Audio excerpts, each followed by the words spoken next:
எந்த ஒரு வித்யை அநீதியின் வழியில் பிராப்தத்தை அடைகிறதோ அந்த வித்யை சங்கடமான நேரத்தில் கைவிடுகிறது. இது பகவான் பரசுராமரின் சாபமல்ல அங்கதேச அரசே, இறைவனால் வகுக்கப்பட்ட நியதி.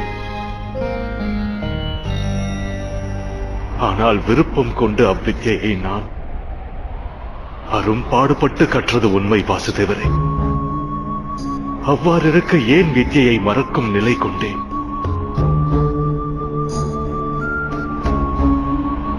அந்த வித்யை கற்க முயன்றதன் காரணம் என்ன அங்கதேசத்தரசே?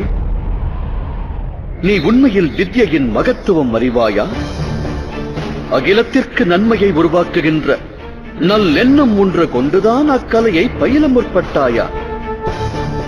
இல்லை நேர்ந்த அவமானத்திற்கு பழிவாங்குவதற்கு அக்கலை பயில முயற்சி மேற்கொண்டாயா?